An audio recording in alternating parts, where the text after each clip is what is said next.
ലോക ജനാധിപത്യത്തിലെ തന്നെ ഒരു പുതിയ അനുഭവമാണ്.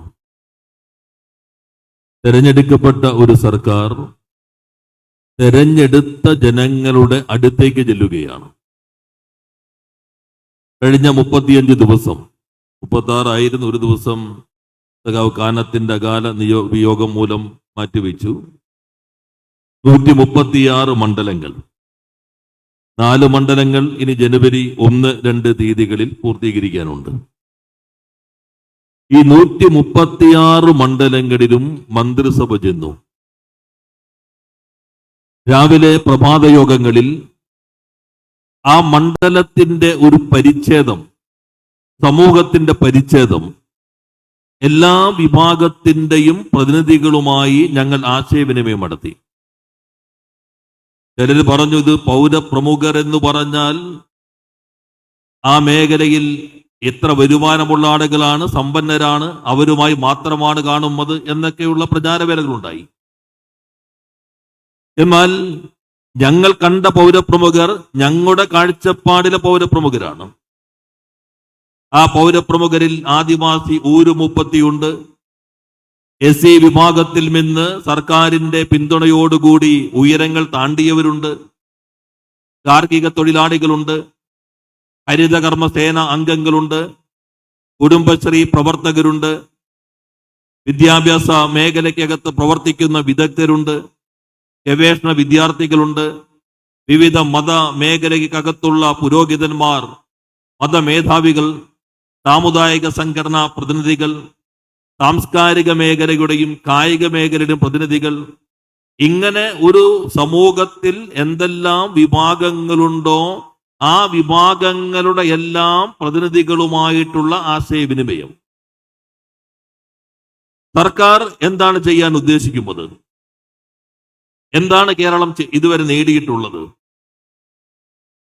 ഭാവി കേരളം, നവകേരളം കെട്ടിപ്പടുക്കുന്നതിൽ ഞങ്ങളുടെ കാഴ്ചപ്പാടുകൾ പ്രായോഗികമാക്കുന്നതിൽ തടസ്സങ്ങൾ എന്തൊക്കെയാണ്?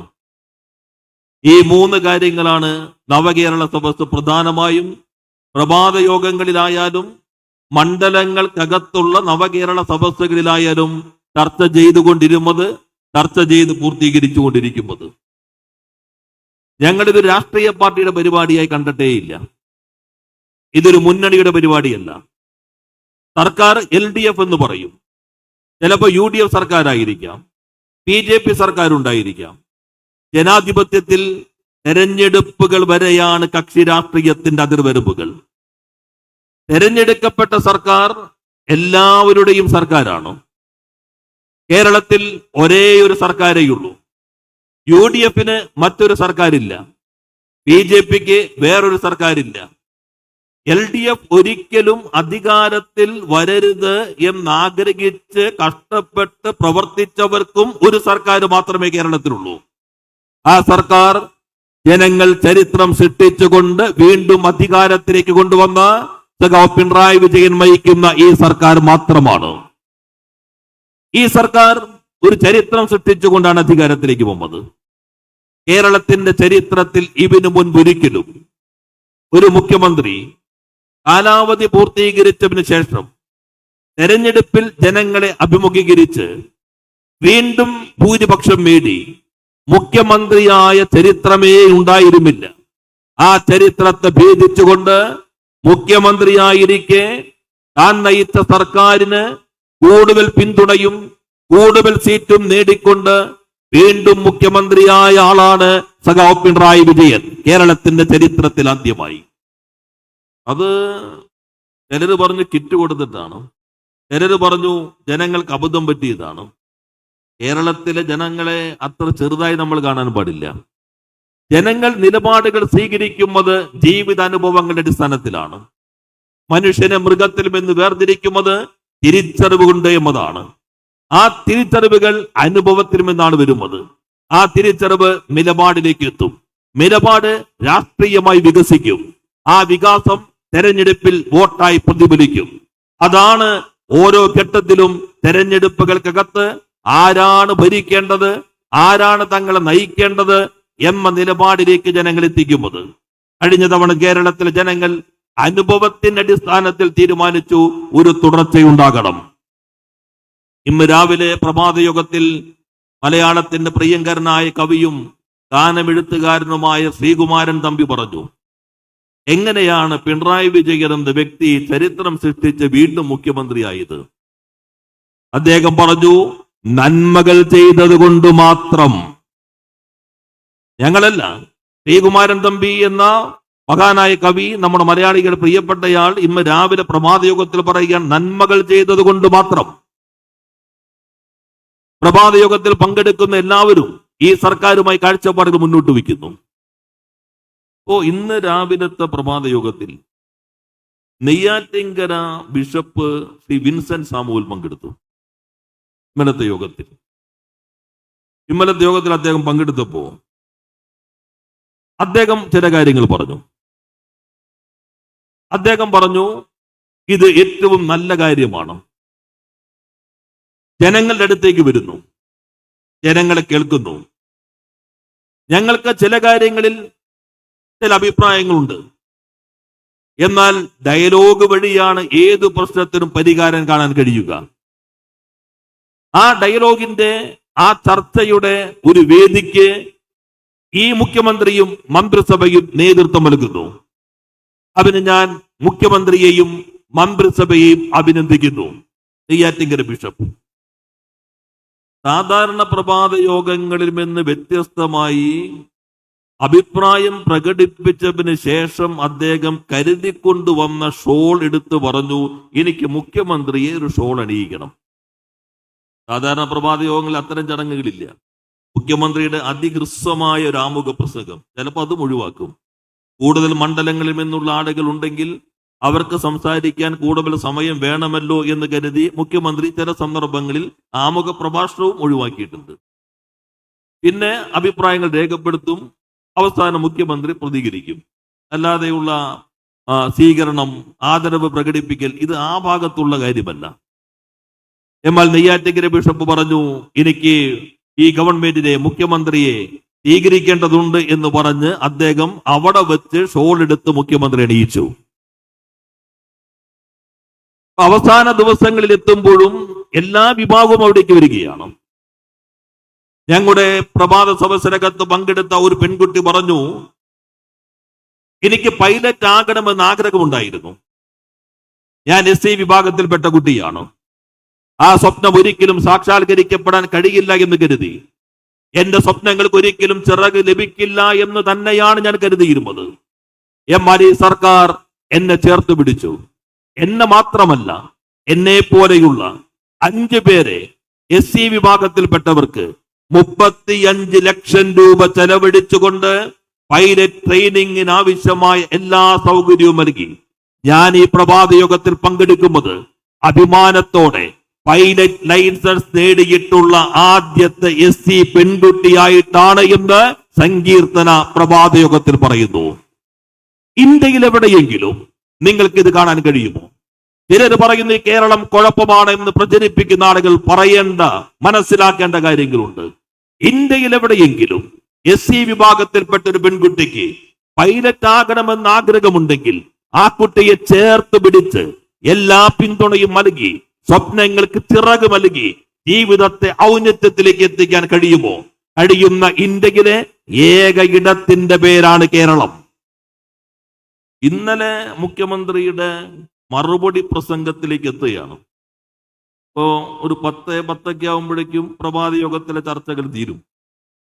15-20 മിനിറ്റ് മുഖ്യമന്ത്രി പ്രതികരിക്കും. കൃത്യം 10:30 അത് അവസാനിക്കും. അപ്പൊ പുറകിൽ നിന്ന് ഒരു പ്രായമുള്ള സ്ത്രീ എഴുന്നേറ്റു. അവര് പറഞ്ഞു, ഞാൻ ചിലത് പറയാനാണ് വന്നിട്ടുള്ളത്, എനിക്ക് സമയം നൽകണം. ഉദ്യോഗസ്ഥരൊന്ന് അത് വേണോ എന്ന മട്ടിൽ നിന്നു. വീണ്ടും അവർ പറഞ്ഞു, എനിക്ക് പറയാനുണ്ട്. അപ്പൊ മുഖ്യമന്ത്രി പറഞ്ഞു, അവർക്ക് മൈക്ക് കൊടുക്കൂ. അവര് മൈക്ക് വാങ്ങി. അവരെഴുന്നേറ്റുമെന്ന് കൊണ്ട് പറഞ്ഞു, ഞാൻ ആദിവാസി ഊരിലെ മൂപ്പത്തിയാണ്. ഒരു മൂപ്പത്തിയായി ഞാൻ ഇവിടെ രാവിലെ വന്നത് ചില കാര്യങ്ങൾ പറയാനാണ്. എന്റെ സമുദായത്തിൽപ്പെട്ട ആദിവാസി വിഭാഗത്തിൽപ്പെട്ട 600 പേരെ വനം വകുപ്പിനകത്ത് നിയമിച്ച് സർക്കാർ ഉദ്യോഗസ്ഥന്മാരാക്കി തീർത്ത ഈ ഗവൺമെന്റിനും മുഖ്യമന്ത്രിക്കും നന്ദി പറയാതെ ഞാൻ എങ്ങനെ ഈ യോഗത്തിൽ നിന്ന് തിരിച്ചു പോകും? എല്ലാവരും വിചാരിച്ചവരെന്തോ പ്രശ്നം പറയാനാ പോകുന്നത്. ജീവിതാനുഭവങ്ങൾ. അതാണ് ഞാൻ നേരത്തെ സൂചിപ്പിച്ചത്. രാഷ്ട്രീയ നിലപാടുകൾ രൂപം കൊള്ളുന്നത് മഴ പെയ്യുമ്പോൾ പൊട്ടിമുളയ്ക്കുന്ന കൂണ് പോലെയല്ല. ശൂന്യതയിൽ നിന്നല്ല രാഷ്ട്രീയം രൂപം കൊള്ളുന്നത്. മനുഷ്യന്റെ ജീവിതാനുഭവങ്ങൾ, ആ ജീവിതാനുഭവങ്ങൾ അവനെ തിരിച്ചറിവിലേക്ക് നയിക്കും. ആ തിരിച്ചറിവ് രാഷ്ട്രീയമായി വികസിക്കും. ആ വികാസമാണ് ഈ ഗവൺമെന്റിനെ ചേർത്ത് പിടിക്കുന്ന ജനങ്ങളുടെ വികാരങ്ങളിൽ പ്രതിഫലിച്ചുകൊണ്ടേയിരിക്കുന്നത്. ഞങ്ങളുടെ ഈ യാത്രയുണ്ടല്ലോ, 136 മണ്ഡലങ്ങളിൽ ഞങ്ങൾ നടത്തിയ നവകേരള സദസ്സ് ഉണ്ടല്ലോ. ഞങ്ങൾ വിദ്യാർത്ഥികളായിരുന്നു. ഞങ്ങളെ തെരഞ്ഞെടുത്ത ജനങ്ങളുടെ അടുക്കലേക്ക് പോയത് ഞങ്ങൾക്ക് പഠിക്കാൻ വേണ്ടിയാണ്. ഞങ്ങൾ ജനങ്ങളിൽ നിന്ന് പഠിക്കുന്നു, ജനങ്ങളിൽ നിന്ന് കാര്യങ്ങൾ മനസ്സിലാക്കുന്നു. ഞങ്ങൾ ചെയ്യുന്ന കാര്യങ്ങൾ ജനങ്ങളിലേക്ക് എത്തിക്കാൻ ശ്രമിക്കുന്നു. അവരിലേക്ക് കാര്യങ്ങൾ എത്തി അവരെയും ഒപ്പം ചേർത്ത് നവകേരള സൃഷ്ടിയിലേക്ക് പോകുന്നു. ഇവനെന്തിനാ പ്രതിപക്ഷം ബഹിഷ്കരിച്ചത്? യഥാർത്ഥത്തിൽ പ്രതിപക്ഷം കൂടി ചേരുന്ന, ഞാൻ പറഞ്ഞല്ലോ, സർക്കാർ എല്ലാവരുടേതുമാണ്. ഒരു പാർട്ടിയുടേത് മാത്രമല്ല, ഒരു മുന്നണിയുടേത് മാത്രമല്ല, എല്ലാ ജനങ്ങളുടേതുമാണ് സർക്കാർ. ഞങ്ങൾ കണ്ടത് MLA-മാർ, അധ്യക്ഷന്മാർ. ഇപ്പൊ പറവൂർ മണ്ഡലമാണ് നിങ്ങൾ നോക്കൂ, അല്ലെങ്കിൽ ഹരിപ്പാട് മണ്ഡലം. അവിടെ അധ്യക്ഷനായി പ്രതിപക്ഷ മേധാവി ഇരിക്കുന്നു. ഞങ്ങൾ മന്ത്രിമാർ സ്റ്റേജിൽ നിരന്നിരിക്കുന്നു. 10,000-കണക്കിന് ജനങ്ങൾ. ഞങ്ങളെ നിങ്ങൾക്ക് വിചാരണ ചെയ്യാമല്ലോ, ഞങ്ങളെ നിങ്ങൾ വിചാരണ ചെയ്യൂ എന്ന് തന്നെ ഞങ്ങൾ പറഞ്ഞല്ലോ. ഞങ്ങൾ ഈ നവകേരള സദസ്സ് സംഘടിപ്പിച്ചത് സ്തുതിഗീതങ്ങൾ കേട്ട് ആത്മരതിയിലേക്ക് പോകാനല്ല. ഞങ്ങൾ വിമർശനങ്ങൾ അത് കേൾക്കാൻ, എന്താണ് ഞങ്ങളുടെ കുറവുകൾ എന്ന് മനസ്സിലാക്കാൻ, എന്താണ് ഞങ്ങൾ ചെയ്യുന്നത് അത് നിങ്ങളിലേക്ക് എത്തിക്കാൻ. അതാണ് നവകേരള സദസ്സിന്റെ ലക്ഷ്യമെന്നുള്ളത്. എന്തിന് നിങ്ങളത് ബഹിഷ്കരിച്ചു? നവകേരള സദസ്സ് ചർച്ച ചെയ്യുന്ന ഏത് പ്രശ്നത്തോടാണ് നിങ്ങൾക്ക് വിയോജിപ്പ്? ജനാധിപത്യത്തിൽ ഒരു സമരത്തിലേക്ക് പോകുമ്പോൾ പ്രാഥമികമായി 3 കാര്യങ്ങൾ ചെയ്യണം. 1, എന്തിനു വേണ്ടിയാണ് സമരം? 2, എങ്ങനെയാണ് സമരം, അതിന്റെ രൂപം എന്താണ്? 3, എപ്പോഴാണ് സമരം? ഒരു ദിവസം പലതവണ പത്രസമ്മേളനം നടത്തുന്ന പ്രതിപക്ഷ മേധാവ് ഏതെങ്കിലും ഘട്ടത്തിൽ പറഞ്ഞിട്ടുണ്ടോ കരിങ്കൊടി പ്രകടനം, ആക്രമണം പറഞ്ഞിട്ടുണ്ടോ? ഞാൻ അതിന്റെ എല്ലാ വശങ്ങളിലേക്കും പോകുമില്ല. ഇന്ന് തിരുവനന്തപുരത്ത് നടന്നല്ലോ, മിനിഞ്ഞാൻ നടന്നല്ലോ, അതിന്റെ തലേ ദിവസം നടന്നല്ലോ. നിങ്ങൾ ബഹിഷ്കരിക്കുന്നു, നിങ്ങൾ ഉൾക്കൊള്ളാൻ ശ്രമിക്കുന്നു. നിങ്ങൾ അതിലേക്ക് വരുന്നില്ല, നിങ്ങൾ ബഹിഷ്കരിക്കുന്നു. യഥാർത്ഥത്തിൽ നിങ്ങളുടെ ബഹിഷ്കരണത്തിനൊപ്പം ആളുകൾ ഉണ്ടായോ? നിങ്ങൾ അതിന് ശേഷം പറഞ്ഞു വിചാരണ സദസ്സ് നടത്തും.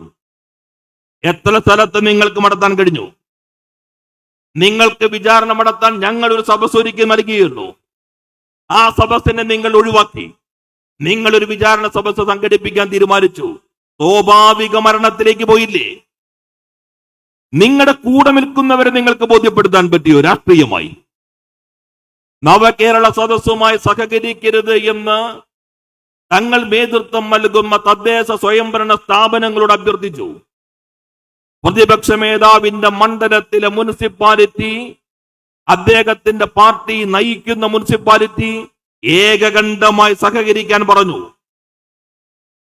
ആ മുനിസിപ്പൽ കൗൺസിൽ ഏകകണ്ഠമായി തീരുമാനത്തിലേക്ക് എത്തുന്നതിന് മുൻപ് അദ്ദേഹത്തിന്റെ പാർട്ടിയുടെ ചെയർമാനായ വികസനകാര്യ സ്റ്റാൻഡിംഗ് കമ്മിറ്റി ഏകകണ്ഠമായി നവകേരള സദസ്സിനോട് സഹകരിക്കണമെന്ന് തീരുമാനിച്ചു.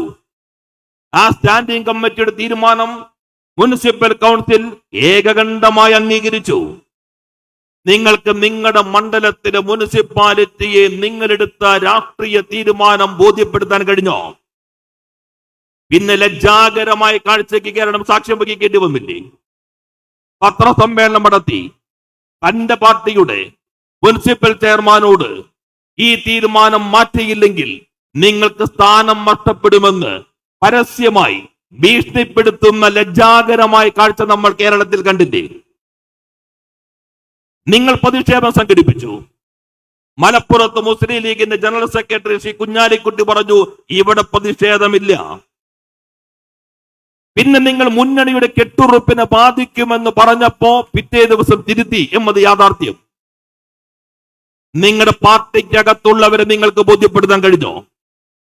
കാസർഗോഡ് മുതൽ ഇപ്പൊ തിരുവനന്തപുരം വരെയുള്ള നവകേരള സദസ്സിന്റെ ഭാഗമായ പ്രഭാത യോഗങ്ങളിൽ കോൺഗ്രസിന്റെ എത്രയോ സമുന്നതരായ നേതാക്കന്മാർ പങ്കെടുത്തു. നിങ്ങളുടെ രാഷ്ട്രീയ തീരുമാനം അവരെ ബോധ്യപ്പെടുത്താൻ കഴിഞ്ഞോ? ഇപ്പോ തിരുവനന്തപുരത്ത് നടന്ന ഈ സംഭവങ്ങളില്ലേ, അവിടെ മുസ്ലിം ലീഗിനെ നിങ്ങൾ കണ്ടോ? മുസ്ലിം ലീഗുമായി ബന്ധപ്പെട്ട ഏതെങ്കിലും സംഘടനയെ കണ്ടോ? നിങ്ങൾ തിരുവനന്തപുരത്ത് കലാപം നടത്തുമ്പോ മുസ്ലിം ലീഗിന്റെ നേതാവ്, പ്രവാസി ലീഗിന്റെ നേതാവ് കലാപ്രേമി ബഷീർ രാവിലെ പ്രഭാത യോഗത്തിൽ പങ്കെടുക്കുന്നു. നിങ്ങൾ ജനങ്ങളിൽ നിന്ന് ഒറ്റപ്പെട്ടു. പ്രതിപക്ഷ നേതാവിന്റെ അപക്വമായ തീരുമാനം, ഈ നാടിന്റെ താല്പര്യത്തിനെതിരായ തീരുമാനം, അതിന്റെ ഭാഗമായി ഒറ്റപ്പെട്ടു പോയ ആളുകൾ കലാപത്തിന്റെ മാർഗം സ്വീകരിക്കുന്നു. നവകേരള സദസ്സ് എല്ലാവരെയും ചേർത്ത് പിടിക്കുന്നു. സർക്കാർ കക്ഷിരാഷ്ട്രീയത്തിന് അതീതമായി ജനങ്ങളിലേക്ക് വികസിക്കുന്നു. പ്രതിപക്ഷം തങ്ങളിലേക്ക് ചുരുങ്ങുന്നു. അവരിൽ നിന്ന് പോലും ചുരുങ്ങിക്കൊണ്ടേയിരിക്കുന്നു. ഇന്ന് രാവിലെ സംഭവിച്ച കണ്ടില്ലേ? ഞാനത് വന്നപ്പോ തന്നെ മലയാള മനോരമ നോക്കി. ആദ്യം വാർത്ത ചിലപ്പോ എഡിറ്ററുടെ കൈയില്ലാതെ വരില്ലോ. മലയാള മനോരമയുടെ ഓൺലൈൻ നടക്കുമ്പോ വന്ന വാർത്ത, PD സതീശൻ പ്രസംഗിച്ചുകൊണ്ടിരിക്കെയാണ് കോൺഗ്രസ് പ്രവർത്തകർ കല്ലേറ് നടത്തിയത്. ഇതോടെ K സുധാകരനും MM ഹസനും ഉൾപ്പെടെയുള്ള നേതാക്കളെ വാഹനത്തിൽ കയറ്റി സ്ഥലത്തിൽ നിന്ന് മാറ്റി. പോലീസ് കണ്ണീർ വാതകം പ്രയോഗിച്ചതോടെ മുതിർന്ന നേതാക്കൾക്ക് ദേഹാസ്വസ്ഥ്യം അനുഭവപ്പെട്ടു. മാർച്ചിനെ തന്നെ നവകേരള സദസ്സിന്റെ ബാനറുകൾ വ്യാപകമായി നശിപ്പിച്ച പ്രവർത്തകർ പോലീസിന് നേരെ കല്ലെറിഞ്ഞു. പ്രവർത്തകർ അക്രമാസക്തരായതോടെ പിരിച്ചുവിടാൻ പോലീസ് ജലപീരങ്കിയും കണ്ണീർ വാതകവും പ്രയോഗിച്ചു. മലയാള മനോരമയാണ്, ആദ്യം വന്ന വാർത്തയാണ്. ഞാൻ TV നോക്കിക്കഴിഞ്ഞപ്പോൾ കാണിക്കുന്നുണ്ട്, വനിതാ പ്രവർത്തകരും കല്ലെറിഞ്ഞുകൊണ്ടിരിക്കുകയാണ്. റിപ്പോർട്ടർ. അപ്പൊ അവിടെ നിന്ന് ആങ്കർ, ഒരു പ്രകോപനവും ഇല്ലാതെയാണല്ലോ ജലപീരങ്കി പ്രതിപക്ഷ നേതാവ് പ്രസംഗിക്കുമ്പോൾ നടത്തിയത്. ഇവിടെ നിൽക്കുന്ന ആള് പറയുന്നതല്ല, അവിടെ നിന്ന് പറയുന്നത്. ഇത് മനോരമയാണ്. പ്രതിപക്ഷ നേതാവിന്റെ പ്രസംഗം ആരംഭിക്കുമ്പോൾ തന്നെ കല്ലേറമ്പിന് ആരംഭിച്ചു. നിങ്ങൾ എഴുതി മനോരമയാണെങ്കിൽ പിന്നെ കോൺഗ്രസിന് UDFന്റെ അഭിപ്രായങ്ങളെല്ലാം അതിനകത്ത് വരുമല്ലോ സാധാരണഗതിയിൽ. പിന്നെ എല്ലാ വിഷ്വലുകളും നിങ്ങൾ നോക്കിക്കോളൂ. ഇപ്പോഴത്തെ സൗകര്യം വിഷ്വലുകൾ നമുക്ക് ലഭ്യമാണ്, പഴയ കാലത്തെ പോലെയല്ല. ഇപ്പൊ ബോധപൂർവം ഒരു കലാപം സൃഷ്ടിക്കാൻ ശ്രമിച്ചു. എന്നാൽ ഒരു ലാത്തി ചാർജ് പോലും വേണ്ടി വന്നില്ല എന്ന് കണ്ടോളണം. ജലപീരങ്കിയോടുകൂടി തന്നെ സമരം തീർന്നു. കാരണം ജനങ്ങൾ അംഗീകരിക്കുന്നതല്ല ഈ സമര രീതികൾ. ഒരു പ്രതിപക്ഷ നേതാവ് തുടർച്ചയായി ആക്രമണത്തിന് ആഹ്വാനം നൽകുന്നു. പ്രതിപക്ഷ നേതാവ് പറയുന്നു, ഞാൻ ഇവിടെ വന്ന് പ്രസംഗിക്കുന്നത്, നേരത്തെ പ്രവർത്തകരോട് പറഞ്ഞിരുന്നു കടലാസിന്റെ കഷ്ണം പോലും കയ്യിൽ വെക്കരുത് എന്ന് പറഞ്ഞിരുന്നു, അത് മാറ്റി പറയാനാണ്. പബ്ലിക് ഡൊമൈനിലുള്ളതാണ്, പൊതുമണ്ഡലത്തിലുള്ളതാണ്. പ്രവർത്തകരുടെ കയ്യിൽ എന്താണ് എന്ന് നിശ്ചയിക്കുന്നത് താനാണ് എന്ന് പ്രതിപക്ഷ നേതാവ് ലോകത്തെ സാക്ഷി നിർത്തി പറഞ്ഞു. അപ്പോൾ കഴിഞ്ഞ ദിവസം യൂത്ത് കോൺഗ്രസുകാരുടെ കയ്യിൽ ഇരുമ്പ് വടി കൊടുത്തതാര്? KSUക്കാരുടെ കയ്യിൽ മുളക് പൊടിയും ഇരുമ്പ് ഗോലിയും കൊടുത്തതാര്? ഇന്ന് പരിപാടി പ്രതിഷേധം തുടങ്ങുമ്പോ തന്നെ എറിയാൻ കല്ല് കൊടുത്തതാര്? എന്താണ് പ്രവർത്തകർ കയ്യിൽ കരുതേണ്ടതെന്ന് താനാണ് നിശ്ചയിക്കുന്നതെന്ന് പരസ്യമായി പറഞ്ഞ പ്രതിപക്ഷ നേതാവ് കേരളത്തെ എങ്ങോട്ടാണ് നയിക്കുന്നത്? ഞങ്ങൾ നേരത്തെ പറഞ്ഞല്ലോ, കക്ഷി രാഷ്ട്രീയത്തിനകത്ത് ഇന്നല്ല നവകേരള സദസ്സിൽ സംസാരിച്ചു കൊണ്ടിരുന്നത്. എന്നാൽ നിങ്ങൾ അവന് സങ്കുചിതമായ രാഷ്ട്രീയത്തിലേക്ക് കൊണ്ടുവരാൻ ശ്രമിച്ചു. ജനങ്ങൾ അവനെ ഭേദിച്ചു. ഈ ഭേദിച്ചുകൊണ്ടാണ് കേരളത്തിലെ എല്ലാ മണ്ഡലങ്ങളിലും ഒരു മൈതാനത്തിനും ഉൾക്കൊള്ളാൻ കഴിയാത്ത രൂപത്തിൽ 10,000-കണക്കിന് ആളുകൾ നവകേരള സദസ്സിൽ അണിചേർന്നത്. ഒരു മൈതാനത്തിനും ഉൾക്കൊള്ളാൻ കഴിയുന്നതല്ല നവകേരള സദസ്സിനകത്ത് പങ്കാളിത്തം എന്നുള്ളത്. നവകേരള സദസ്സിൽ ഞാൻ നേരത്തെ സൂചിപ്പിച്ചല്ലോ, ഞങ്ങൾ മുന്നോട്ട് വയ്ക്കുന്ന കാഴ്ചപ്പാട് എന്താണ്? ഒന്ന്, പുതിയ കേരളം എന്തായിരിക്കണം?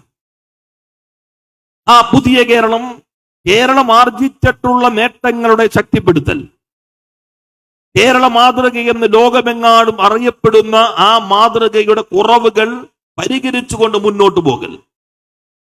മതനിരപേക്ഷമായ കേരളം, എല്ലാ വിഭാഗം ജനങ്ങളുടെയും ജീവിത നിലവാരം ഉയർത്താൻ കഴിയുന്ന അടിത്തറയിടുന്ന കേരളം, ഒരു വൈജ്ഞാനികമായ സമൂഹം, അറിവിന് അധിഷ്ഠിതമായ വ്യവസായങ്ങൾക്ക് പ്രാമുഖ്യമുള്ള കേരളം, അറിവിന് അധിഷ്ഠിതമാകുന്ന സമ്പദ്ഘടനയുള്ള കേരളം, അത് ഞങ്ങൾ മുന്നോട്ട് വയ്ക്കുന്നു.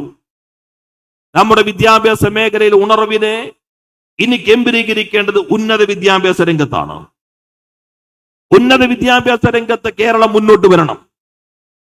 ഈ ഗവൺമെന്റിന്റെ ഫോക്കസ് കഴിഞ്ഞ ഗവൺമെന്റ് പൊതുവിദ്യാഭ്യാസത്തിലായിരുന്നുവെങ്കിൽ ഈ ഗവൺമെന്റ് കേന്ദ്രീകരിക്കുന്ന മണ്ഡലങ്ങളിൽ ഒന്ന് ഉന്നത വിദ്യാഭ്യാസ രംഗമാണ്.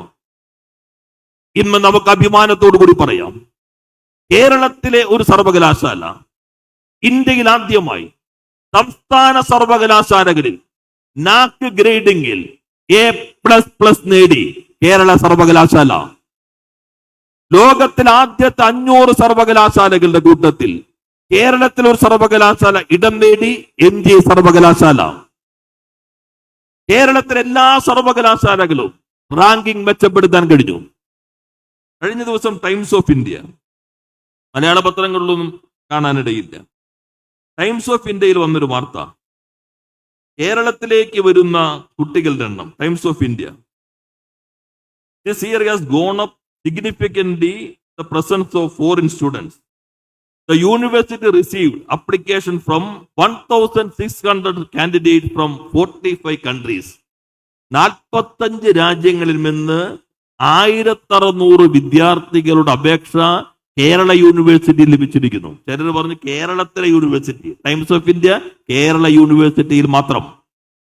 നമ്മുടെ കുട്ടികൾ പുറത്തേക്ക് പോകുന്നുണ്ട്, അവർ പോകുന്ന രീതികളുണ്ട്. അതിവിടെ നേരത്തെ റോഷി മിനിസ്റ്റർ സൂചിപ്പിക്കുകയുണ്ടായല്ലോ.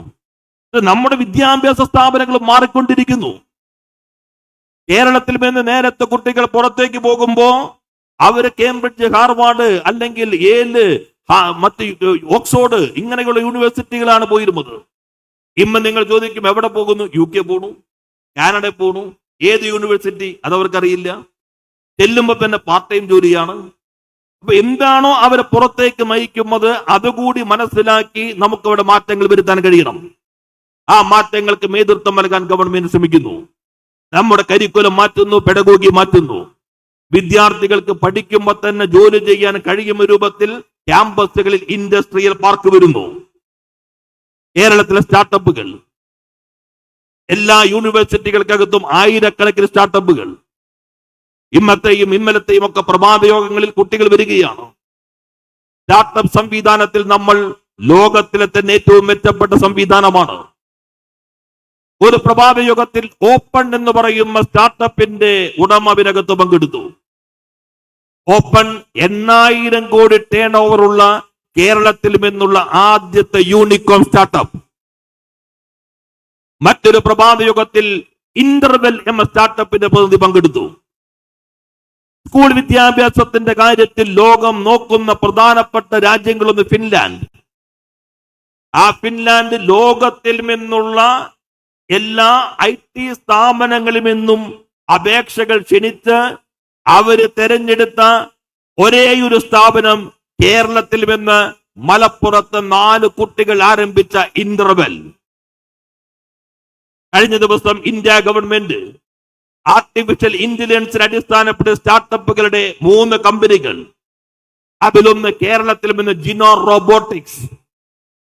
നൌഷാദ് എന്ന് പറയുന്ന ചെറുപ്പക്കാരൻ കോഴിക്കോട് മാൻഹോൾ ശുചീകരിക്കുന്നതിനിടയിൽ മരണപ്പെട്ട വാർത്ത നമ്മൾ കണ്ടിരുന്നല്ലോ ഒരു കാലത്ത്. അതിന് അവസാനമുണ്ടാക്കാൻ വേണ്ടി കുട്ടികൾ അവർ റോബോട്ട് ഉണ്ടാക്കി, അതും വാർത്തയായിരുന്നു. ആ കുട്ടികളാണിത്, ജിനോ റോബോട്ടിക്സ്. ആ കുട്ടികൾക്ക് ഇവിടെ നമ്മൾ പരിസരം ഒരുക്കി കൊടുത്തു, അവർക്ക് പിന്തുണ നൽകി. അവരിപ്പോ ഇന്ത്യയിലെ ഏറ്റവും മികച്ച സ്റ്റാർട്ടപ്പ് സംവിധാനമായി മാറുന്നു. ഉന്നത വിദ്യാഭ്യാസ രംഗത്തിലേക്കും മാറ്റം വരുത്തണം. എന്നാൽ ചാൻസലർ അതിന് തടസ്സങ്ങൾ സൃഷ്ടിക്കുന്നു. സർവകലാശാലകൾക്ക് വൈസ് ചാൻസലർമാരെ നിയമിക്കുന്നതിന് UGC പറഞ്ഞു 5 അംഗ കമ്മിറ്റി വേണം. ആ കമ്മിറ്റിയിൽ ഒരാൾ UGCയുടെ പ്രതിനിധിയായിരിക്കണം. ഇപ്പോ കേരളത്തിലെ നിയമങ്ങളിൽ 3 അംഗ കമ്മിറ്റിയാണ്. സുപ്രീം കോടതി പറഞ്ഞു എല്ലാ സംസ്ഥാന നിയമങ്ങളും ഇതിനനുസരിച്ച് മാറ്റം വരുത്തണം. ഞങ്ങൾ നിയമസഭ ഒരു നിയമം പാസാക്കി. ആ നിയമം 5 അംഗ കമ്മിറ്റി. അതിലൊരാൾ UGCയുടെ പ്രതിനിധി, മറ്റൊരാൾ ചാൻസലർ പ്രതിനിധി, വേറൊരാൾ സർവകലാശാലയുടെ പ്രതിനിധി, മറ്റൊരാൾ ഹയർ എഡ്യൂക്കേഷൻ കൗൺസിലിന്റെ പ്രതിനിധി. ഇവർ കൂട്ടമായി ഇരുന്ന് കമ്മിറ്റി എന്നതിൽ പ്രവർത്തിച്ച് ഒരു പാനൽ ചാൻസലർക്ക് നൽകണം. ചാൻസലർക്ക് ആ പാനലിൽ നിന്ന് തെരഞ്ഞെടുക്കാം. ഒപ്പിട്ടില്ല, ഒപ്പിടാതെ അടയിരുന്നു. ഞങ്ങൾ ചെന്നപ്പോൾ അദ്ദേഹം പറഞ്ഞു പാനല് കമ്മിറ്റി ഭൂരിപക്ഷ പ്രകാരം പറ്റില്ല, ഓരോരുത്തർക്ക് ഓരോ പേര് നൽകാം. അപ്പൊ ഞങ്ങൾ പറഞ്ഞു അങ്ങനെയാണെങ്കിൽ UGC പറയേണ്ടത് UGC ഒരു പേര് ചാൻസലർക്ക് അയച്ചാൽ മതി, യൂണിവേഴ്സിറ്റി ഒരു പേര് അയച്ചാൽ മതി. അങ്ങനെയല്ല UGC പറഞ്ഞിരിക്കുന്നത്. അതുകൊണ്ടാണ് നിയമം ഇങ്ങനെ വന്നത്. ആ നിയമം ഒപ്പിടാൻ തയ്യാറായില്ല. ചാൻസലറായി ഉന്നത വിദ്യാഭ്യാസ മേഖലയിൽ പ്രാഗൽഭ്യമുള്ള അനുഭവ സമ്പത്തുള്ള വ്യക്തി ആയിരിക്കണമെന്ന് നിയമസഭ തീരുമാനിച്ചു. അത് ഒപ്പിട്ടില്ല. ഒപ്പിടാതിരുന്നപ്പോ ഗവൺമെന്റ് സുപ്രീം കോടതിയെ സമീപിച്ചു. സുപ്രീം കോടതിയെ സമീപിച്ചപ്പോ ഈ ബില്ലുകൾ രാഷ്ട്രപതിക്ക് അയച്ചു. രാഷ്ട്രപതി അതിന്മേൽ തീരുമാനമെടുക്കണം. ആ തീരുമാനമെടുക്കുന്നതുവരെ ചാൻസലർ എന്ന രൂപത്തിലുള്ള അധികാരം വിനിയോഗിക്കാതിരിക്കൽ പ്രാഥമികമായ മര്യാദയാണ്. നിങ്ങൾ രാഷ്ട്രപതി അംഗീകരിക്കുന്നു, പരസ്യമായി പറഞ്ഞിട്ടുണ്ട്. രാഷ്ട്രപതിക്ക് നിങ്ങൾ ഒരു ബില്ല് അയക്കുന്നു. ആ ബില്ലിൽ രാഷ്ട്രപതിയുടെ തീരുമാനം വരണം. വരുന്നതിന് മുൻപ് ചാൻസലർ എന്ന നിലയിൽ നിങ്ങൾക്ക് അധികാരം വിനിയോഗിക്കാൻ കഴിയില്ല. പക്ഷേ ഇപ്പോ ഉന്നത വിദ്യാഭ്യാസത്തെ അട്ടിമറിക്കാൻ നിലപാട് സ്വീകരിക്കുന്നു. മറ്റ് വിശദാംശങ്ങളിലേക്ക് പോകുന്നില്ല. ഉന്നത വിദ്യാഭ്യാസത്തെ ശക്തിപ്പെടുത്താൻ സർക്കാർ ശ്രമിക്കുമ്പോൾ ഇത്തരം ചില വിഘാതങ്ങളുണ്ട് എന്നത് ജനങ്ങളോട് ഞങ്ങൾ തുറന്നു പറയുന്നു. ഇപ്പൊ സാമൂഹ്യക്ഷേമ പെൻഷൻ ഇന്നലെ കോടതി പറഞ്ഞില്ലേ, എന്താ ഇവർക്ക് കൊടുക്കാത്തത്? അപ്പോ ചാരിറ്റി വേണ്ട എന്ന് പറഞ്ഞതിന് ബിഗ് സല്യൂട്ട് എന്ന് കോടതി പറഞ്ഞു. ഞാൻ നോക്കുമ്പോൾ വിഷ്വലിൽ അപ്പൊ തന്നെ ഈ കഥാപാത്രം ഒരു തട്ടിയുമായി നടക്കുന്നു, അതിലേക്ക് പൈസ ആളുകൾ ഇടുന്നു, ആ പൈസയുമായിട്ട് അവർ പോകുന്നുണ്ട്. അത് ചാരിറ്റിയുടെ പൈസയാണോ രാഷ്ട്രീയത്തിന്റെ പൈസയാണോ? കോടതി പറയുന്നു ചാരിറ്റി അല്ല, ഇതിന് ബിഗ് സല്യൂട്ട്. രാഷ്ട്രീയമുണ്ട് എന്ന് അവർ പറഞ്ഞത് അത് നിങ്ങൾ ഗവൺമെന്റ് പറഞ്ഞത് ശരിയായില്ല. അപ്പൊ ഇവരുടെ പൈസ വന്നത് അവിടെയും ഗൗരവമായ പ്രശ്നമുണ്ട്. 600 രൂപ ഉണ്ടായിരുന്ന കാലത്ത് പോലും പെൻഷൻ കൊടുക്കാതിരുന്നു 2011 മുതൽ 16 വരെയുള്ള കാലം. ആ പെൻഷൻ ഞങ്ങൾ 1600 വർദ്ധിപ്പിച്ചു. 7.5 വർഷം 56,700 കോടി രൂപ പെൻഷൻ നൽകാൻ കേരളം ചെലവഴിച്ചു. 2011-16 5 വർഷം അന്നത്തെ ഗവൺമെന്റ് 35 ലക്ഷം പേർക്ക് 600 രൂപ പെൻഷൻ, 9,100 കോടി രൂപ. കോടതി പറഞ്ഞിട്ടല്ല ഞങ്ങൾ 1,600 ആക്കിയത്. നിയമത്തെ വ്യാഖ്യാനിക്കാൻ കോടതിക്ക്, സ്റ്റാറ്റ്യൂട്ടറി പെൻഷൻ ആണെങ്കിൽ കൊടുക്കണമെന്ന് പറയാൻ കോടതിക്ക്, നിയമമായ കാര്യങ്ങളിൽ ഇന്നത് ചെയ്യണം എന്ന് കോടതിക്ക് പറയാൻ കഴിയില്ല. അത് വിധി ഞാൻ നോക്കി, വിധി പറഞ്ഞിട്ടുണ്ട് സ്റ്റാറ്റ്യൂട്ടറി ആയതുകൊണ്ട് ഞങ്ങൾക്ക് നിർബന്ധിക്കാൻ പറ്റില്ല. അവിടെ നിൽക്കുന്നില്ല. ഞങ്ങളുടെ കാഴ്ചപ്പാട് നവകേരളം ഈ 1,600 കൃത്യമായി കൊടുക്കാൻ കഴിയണം. അതിന് ഞങ്ങൾ പെൻഷൻ കമ്പനി രൂപീകരിച്ചു. ആ പെൻഷൻ കമ്പനി വായ്പ വാങ്ങുന്നു. ആ വായ്പ ഗവൺമെന്റ് തിരിച്ചടയ്ക്കും. എല്ലാ മാസവും പെൻഷൻ കൃത്യമായി നൽകണം. 5 വായ്പകൾക്ക് വേണ്ടി പെൻഷൻ കമ്പനി. ആ പെൻഷൻ കമ്പനി എടുക്കുന്ന വായ്പ സംസ്ഥാനത്തിന്റെ വായ്പയിൽ പെടുത്തി കേന്ദ്രം തടസ്സം സൃഷ്ടിച്ചു. ഞങ്ങൾ അതിന് സുപ്രീം കോടതിയിൽ ചോദ്യം ചെയ്യുന്നു. ഇന്ത്യൻ ഭരണഘടന സംസ്ഥാനങ്ങളും കേന്ദ്രവും തമ്മിലുള്ള തർക്കങ്ങളിൽ സുപ്രീം കോടതിയെ സമീപിക്കാം. സുപ്രീം കോടതിയിൽ ഞങ്ങൾ സമീപിച്ച കാര്യങ്ങളിൽ ഒന്ന്, സാധാരണക്കാർക്ക് കൃത്യമായി പെൻഷൻ നൽകാനുള്ള പെൻഷൻ കമ്പനി എടുക്കുന്ന വായ്പ സംസ്ഥാനത്തിന്റെ വായ്പയിൽ പെടുത്താൻ പാടില്ല എന്നുള്ളതാണ്. സുപ്രീം കോടതി പരിഗണിക്കുന്ന കാര്യത്തിൽ ഹൈക്കോടതി പരാമർശങ്ങൾ ഉണ്ടാകാൻ പാടില്ല. സുപ്രീം കോടതി പറയണം ഈ പെൻഷൻ ഫണ്ട് വാങ്ങിക്കുന്നത് ശരിയോ തെറ്റോ. ആ തീരുമാനം വരുന്നതുവരെ അതുമായി ബന്ധപ്പെട്ട് വരുന്ന കാര്യങ്ങളിൽ സുപ്രീം കോടതിക്ക് കീഴിൽ ഹൈക്കോടതി നിലപാട് സ്വീകരിക്കാൻ പാടില്ല. ഇവിടെ ഹൈക്കോടതി ഇനി ഒടുവിലത്തെ വിധി വരാൻ പോകുന്നേയുള്ളൂ. ഇവിടെ ഗവൺമെന്റ് 1600 അല്ല, ഞങ്ങളുടെ കാഴ്ചപ്പാട് 2500 രൂപ നൽകണം. ഞങ്ങളുടെ കാഴ്ചപ്പാട് എല്ലാ മാസവും 1-ാം തീയതി നൽകണം. ഓർമ്മയില്ലേ 2011-16 ബാങ്കിന്റെ മുൻപിൽ ക്യൂ നിന്ന് പണം വന്നില്ല എന്ന് അറിഞ്ഞ് ദുഃഖിതരായി തിരിച്ചു പോകേണ്ടി വന്ന വാർദ്ധക്യത്തിന്റെ അനുഭവങ്ങൾ ഈ ഗവൺമെന്റ് വന്നു. കഴിഞ്ഞ ഗവൺമെന്റ് തന്നെ മാറ്റം വരുത്തി. ഈ പ്രായമുള്ളവരുടെ വീട്ടിൽ കൊണ്ടു കൊടുക്കുകയാണ് ക്ഷേമ പെൻഷൻ. ഒരു കോടതിയും പറഞ്ഞിട്ടില്ല. ഞങ്ങളുടെ നിലപാടാണ്, ഇടതുപക്ഷ നിലപാടാണ്, ഗവൺമെന്റിന്റെ നിലപാടാണ്. ഞങ്ങൾ 2500 കൊടുക്കണമെന്ന് തന്നെ ഞങ്ങൾ ആഗ്രഹിക്കുന്നു. എന്തുകൊണ്ട് കൊടുക്കാൻ പറ്റുമില്ല? നിങ്ങൾ കേന്ദ്ര ഗവൺമെന്റ് ഞങ്ങൾക്ക് നൽകേണ്ട പണം നൽകുമില്ല. ഞങ്ങളെന്ന് പറഞ്ഞാൽ ഇടതുപക്ഷം മാത്രമല്ല, ഞങ്ങളെന്ന് പറഞ്ഞാൽ CPIM മാത്രമല്ല, ഞങ്ങളെന്ന് പറഞ്ഞാൽ ഈ തിങ്ങിക്കൂടുന്ന ജനങ്ങൾ മാത്രമല്ല, ഞങ്ങളെന്ന് പറഞ്ഞാൽ നമ്മളാണ്, മുഴുവൻ മലയാളികളുമാണ്. ആ മുഴുവൻ മലയാളിക്കും അർഹമായത് നൽകണമെങ്കിൽ കേരളത്തിന് അർഹമായത് ലഭിക്കണം. നിങ്ങൾ റിസർവ് ബാങ്കിന്റെ ഏറ്റവും ഒടുവിലത്തെ റിപ്പോർട്ട് നോക്കൂ.